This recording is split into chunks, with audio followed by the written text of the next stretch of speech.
Yo, what's going on, guys? Rhys here from More Than Lifting with the More Than Lifting podcast. Conversations about calisthenics, gymnastics and all manner of bodyweight training. My name's Rhys, I'm a personal trainer from the UK and I run morethanlifting.com, which is a website you can check out in your own time. It's all about gymnastics, strength stuff, bodyweight training, calisthenics, all that crazy stuff. So in this episode we're going to be talking about progression formulas, alright, and this is the isometric skill progression formula, which sounds really complicated. There's like all these really long words and what do they mean? It's really simple. It's just a formula for you to progress your lever skills, like your planche, like your front lever, like your human flag, all this stuff. They've got a basic template of progressions. I'm going to go through each of them today, and it's going to help you train smarter and not harder, all right? But first, I think I might start doing these as videos, or start doing videos of them. At the minute, they come out on YouTube, so you might be seeing this on YouTube now with just a picture. And like, I saw this the other day, and I felt just like I let myself down with it. I think, what if I kind of doing videos? I should just do it for fun, really, shouldn't I? Yeah, it's just going to be me, but you can see me then, at least, can't you? Instead of me just looking at my phone or my computer screen or whatever with a bunch of sound waves just wiggling about everywhere like that means something. Because now I don't have Chris here, like podcasting is actually quite lonely. Before it was really easy and fun, we'd just be chatting about shit half the time. Well, you guys know, sorry about that, but it was really good fun, and we used to get really good feedback from people all the time about how they just enjoyed it, just enjoyed the conversation, which was nice. But one man banter is pretty shit, and I think doing the videos I can pull in other stuff, so I can put up like an image and show you examples of stuff as I'm talking about it and as I'm going through, and I think it might just be a better experience for you guys. And it would be more work for me, of course, but it would be more fun for me as well. So like, what would I prefer? I'd prefer more fun. Anyway, that's enough about that. Videos, we might do a video podcast soon. That's all I'm saying. I'd quite like to. Let me know what you think, and just give me a comment or reach out to me on Twitter or something, and let me know what you think. But today we're going to be talking about isometric skills. Again, isometric skills are basically levers. Yeah, so your L-sit, your planche, your front lever, your back lever, your flag, your dragon flag, like all these stuff, they're all lever exercises, isometric skills. And isometrics are just holds, right? And so that means that it's hard to hold them. All right, so how do you learn to hold a position that you can't hold? You follow this direct progression formula for isometric skills. That's what I'm going to be talking to you about today, and I'm going to run through them very, very quick. They're really simple, and it's like this: tuck, advanced tuck, single leg, straddle, straight. So there's 5 steps to progress into any of these exercises, whether you want to learn a front lever, whether you want to learn a planche, whether you want to learn a dragon flag. All right, it's all the same basic process, these direct progressions. And by direct progression, I mean they are literally a lesser version, a regression or regressional form of the full exercise, the straight version, which was what straight meant, like straight leg, front lever, or L-sit. Okay, and so this formula then fits on all of these exercises. These are the basic progression exercises for all of them. All right, and it's based around the rule of leverage. So the longer the lever is, the more energy, the more strength it's going to take for you to lift, or in this case, hold in position, which is usually horizontal to the ground. Well, obviously horizontal to the ground. Fucking hell. If you think I'm a moose, just tweet me at More Than Lifting. Horizontal to the ground. What a burk. So it's all horizontal to the ground. So tuck is obviously the shortest form of the lever, the shortest length. You bring your legs right in, and it's going to be the shortest length of lever that you can make. So, but it's all the weight right up by where the point of leverage, in this case, to your shoulders, and so that means it takes less effort, less strength to be able to hold that position. So that's how these direct progressions work. The direct progressions take you from your tuck position all the way out to a full straight leg version, which is the longest possible lever, like your leg straight. That's as long as the lever can get. That's the hardest point. Okay, which is the full lever. So starting with the tuck, you got tuck flags, dragon flag, do that tucked, a pole or whatever, do it at home. You can do them for reps instead of just regular dragon flags, if that's too hard for you. And it is hard, don't get me wrong. You're basically doing a front lever, aren't you? So tuck is the starting point. You can start doing tuck progressions for all these exercises right now. When I started doing calisthenics and bodyweight training, I used to do like tuck planches, because I realized the straight arm thing very, very early, very quickly. And so I was focused on developing that discipline, because I knew that it took so long to strengthen up your cartilage, your tendon, cartilage. It took so long to strengthen up your tendons and your ligaments in comparison to muscles, that you need to start that straight away, basically. You need to start that soon. And I used to do like tuck planche, and then I used to do like presses up to handstand. And a press to handstand, or a handstand press, I like to call it, so there's no confusion, is a lever. You straight arms, you lever from your shoulders, and you finish in a handstand. All right, so that's a handstand press. And I wanted to learn then, because I couldn't handstand, and I wanted to learn to handstand. So I used to do tuck planches and try and, or like start like, it's not quite a tuck planche. So I'd start on my knees, with ready in that position, my arms straight. Then I'd use my shoulders to push up into that tuck planche, and immediately start pressing up to like a tuck handstand. And once I learned to get up there, then I started using the negative to come back to a tuck planche. And this is a great exercise, just going totally off what we're talking about today, but how you can start incorporating these tuck exercises and tuck progressions straight into your training wherever you're at now. I couldn't do pull-ups then. Like when I started bodyweight training, I couldn't do pull-ups. Pull-ups were one of the hardest things for me to learn, and it took me ages to learn pull-ups. And by the time I could do pull-ups, I could do 3 pull-ups, and it was so hard for me to get to that point. It took it took ages, like 2 months or something like that, to do like 3 pull-ups, which is really bad. Like now I teach people to do it in a couple of weeks or less, depending on where you're at. But when I started training, I was starting from nothing. And even though I had, because of my history of education, I knew a lot about training anyway, but I didn't, how I thought I was training my back, because I wasn't doing bodyweight training, I was using weights like most people, and how I thought I was training my back actually wasn't training my back as well as I thought. So pull-ups were really hard for me, like that coordination and in your back and your shoulders and everything. Like it's difficult to learn, It's so I completely empathize with anyone right now listening to this who can't do a lot of pull-ups yet. I used to be like you, and it doesn't take long if you know what you're doing to get there. So, but that's got nothing to do with this. Tuck progressions are awesome. So tuck progressions are your starting point. You can probably do them now, like I said.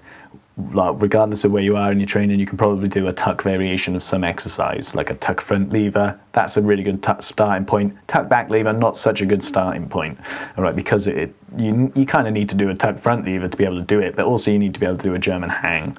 Like, not exactly, but you kind of do, because you roll it in that way, like through the bar, and that takes a lot more training. Even though a full back lever is easier than a front lever, getting to that tuck position, like just initially, is harder.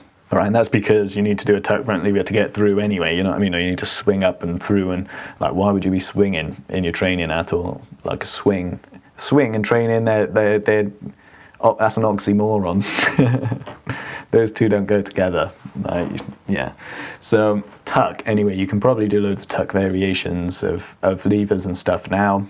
A tuck flag, maybe not, because that takes, it is quite awkward, and like the stability on like a lamppost or something is quite difficult. So you might struggle with that, but there's no reason you couldn't start training that now. So once you can do your tucks, what's next? Yeah, so you learn your tuck planche or whatever, start doing them at home, and you learn your tuck planche. How do you get from there to planche? First thing is you start increasing the length of the lever. And the way you do this is by straightening out your back and opening your hips. So your legs stay tucked, like at your knees, but your hips start opening out. All right, and this is called an advanced tuck, because you're still tucked, but it forces you to straighten out your back. When you're in the tuck position, you're all bent, like rolled up in a ball. But the advanced tuck, you'll start flattening out your back because you open your hips out a bit, and then your legs will be like 90 degrees to your body coming out. You keep your knees bent, so your feet will come down by your ass still, but you'll kind of get to that 90-degree point where you can't really open up anymore, or not easily. And that's a really good place to be in. If you're there right now in any exercise, then like training that lever is an exciting time for you, okay? Because advanced tuck, like that's the tipping point where everything starts changing. You can start doing the next stage, all right? When you can do tuck, like you'll be able to do tuck stuff for ages, and you won't get anywhere. Once you can get to advanced tuck and you start working that difference, the weight distribution changes so much more because your legs are now all over your hips or under your hips if you're doing a planche. So that changes the dynamic of the lever, because when you're in a full tuck, your knees are kind of by your chin, and yeah, your feet are still down by your ass, but then you move all that leg weight that's like across your body, that all gets pushed down to your hips. So it increases the weight and the strength that you need for that lever like a lot. So it's exciting. That's a good point of progression. All right, so the advanced tuck, if you're at an advanced tuck with any exercise, give me a direct message on Insta and let me see, because thumbs up for you, and you're going to be getting somewhere very, very soon. So the next stage is single leg, and a single leg variation is exactly what it sounds like: one leg straight and the other one's tucked in. It doesn't need to be advanced tuck, and when you first get there, you want to be tucked in proper, all right? And as you develop that discipline and that strength in the position, you can start going to, with your other leg, your tuck leg, start going to an advanced tuck, and that'll help you actually get a full straight leg out as well. When you're doing straight leg, single leg variations, you need to do both sides, because if you're only doing one side's going to get stronger, and then you're going to start walking around in circles. So single leg variations, as soon as you start doing any exercise that's one-sided more than the other, there's an imbalance, you need to do both sides, because otherwise you start building an imbalance into your body. That's how injuries happen, that's how instant death happens, so just watch out for that shit. Alright, so you got your single leg, well done. You can do single leg both sides with your tuck leg at an advanced position, so your single leg is straight. Bang in. What's next? Straddle. All right, and straddle's a gymnastics term. It's basically split. So you split your legs, straight legs, but wide. All right, and the more mobile you are, the more hip mobility you've got, the more of an advantage this can make for you. My straddle is disgusting, so it doesn't really help me very much, but it still does help a bit, all right, because even though your legs are wide, that lever, you're still shortening that lever. And when the difference is straddle, a bad straddle or straight leg, like that little that tiny little, maybe 10 centimeters, 20 centimeters like off that you're getting by spreading your legs makes that lever so much easier. And straddles are very difficult because of technique and posture in the exercise. Your form is very difficult to get right. But when you get to that point and you can start working straddles, you'll soon have the full leg variation of whichever lever it is that you're pursuing, whether it's a human flag or whether it's a planche.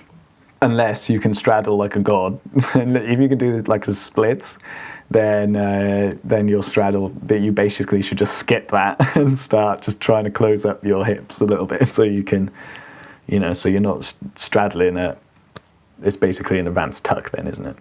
So that's it, straddle. Then the last one, is the straight leg variation. And this is obviously really where you accomplish your goal. You achieve that lever, that skill, that isometric skill. So at this point, you've worked really hard. You've been training loads. You've been you've been following down this progression path, and now you've achieved your skill. All right, you can do it with your legs straight, hips a nice straight line. You know what I mean? If you've got any wonks, it still counts. If you're slightly bent at your legs or slightly sagging, fuck me, you're doing all right, mate. Okay, you've got your legs straight.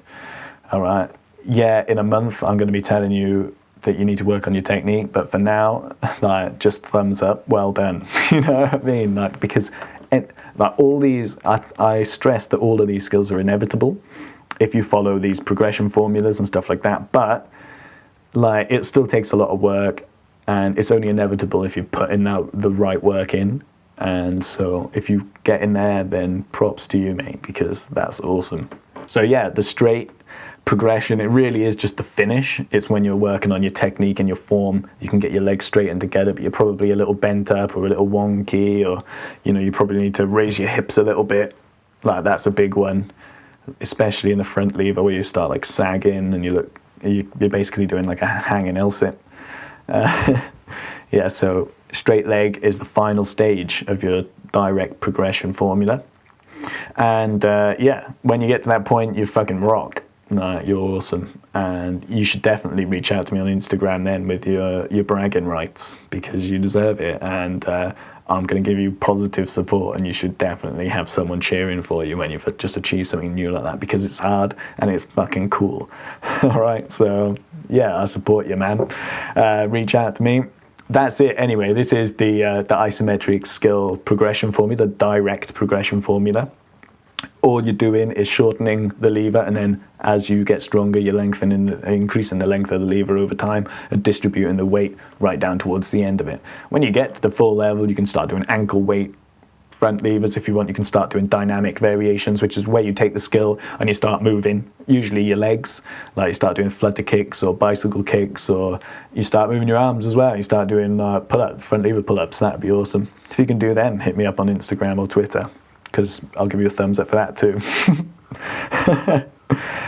Yeah, so that's it, guys. I'm going to take you through the formula again quickly. You start with a tuck variation, then you move to an advanced tuck, then single leg, then you move to single leg, straddle, and eventually legs together, straight leg variation, all right, which is when you achieve the skill. All right, so that's it. Isometric skills, lever exercises, all that stuff. Now you can go out and do them. You can go out and learn them right now. Start doing tuck levers, start doing tuck planches. Like, get into the habit of doing these, training these exercises, because if you're doing them now, then in 3 months' time, when you're strong enough to start thinking, right, I'm going to learn a front lever, you've already done a load of tuck levers. You'll probably be able to go, yeah, tuck easy, I can move straight to advanced. And when you get to advanced, that's when stuff happens fast.